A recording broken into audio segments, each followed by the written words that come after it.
Hello everyone, theorem number 9 जो कि circle chapter class 10th का है। चलिए थ्योरम देखते हैं ये थ्योरम क्या कहता है। तो थ्योरम यह है कि prove that there is one and only one tangent at any point on the circumference of a circle. ये प्रूव करना है कि जो केवल और केवल एक ही टेंजेंट जो होता है सर्कल का सर्कमफ्रेंस के एक पॉइंट से केवल और केवल एक ही टेंजेंट पास होता है। ये हम लोग को प्रूफ करना है। तो चलिए इसमें हम लोग प्रूफ करते हैं। और हम लोग के पास यहाँ पे सिर्फ और सिर्फ हम लोग को मालूम क्या है, ओपी क्या है, रेडियस।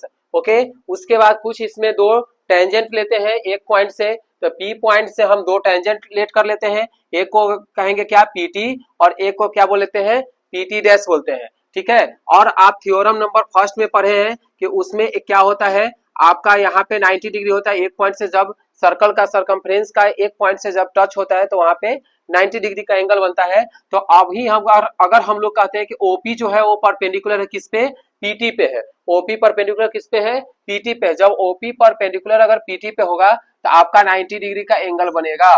तो 90 डिग्री का एंगल बनेगा तो हम यहाँ पे क्या लिख सकते हैं कि ओपीटी का वैल्यू क्या हो जाएगा, 90 डिग्री। इसी क्वेश्चन नंबर 1 ले लिए।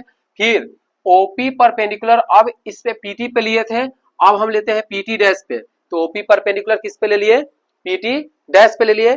जब पीटी डैश पे ले लीजिएगा तो फिर ओ पी टी डैश आपका 90 डिग्री हो जाएगा। दोनों इक्वेशन को इक्वल कीजिएगा तो आपका पता चलेगा क्या कि ओपीटी एंगल ओपीटी इक्वल हो जाएगा किसका, एंगल ओपीटी डैश का होगा। यानी एंगल ओपीटी और ओपीटी डैश का एक इक्वल हो जाएगा। इसका मतलब आपका दो जो लेट किए थे टेंजेंट वो दोनों आपका एक ही लाइन पे पॉइंट हो, एक ही लाइन पे वो होगा, एक पॉइंट से ही आपका पास होगा और दोनों एक ही पॉइंट एक ही लाइन पे वो होगा। इस तरीके से हम कह सकते हैं कि ये पॉसिबल कब हो सकता है, जब पीटी या फिर पीटी डैश कॉन्साइड होगा, मतलब दोनों लाइन एक लाइन पे एक ही लाइन पे वो चढ़ा रहेगा, एक ही लाइन पे वो पास होगा। ठीक है। तो इस तरीके से hence there is one and only one tangent.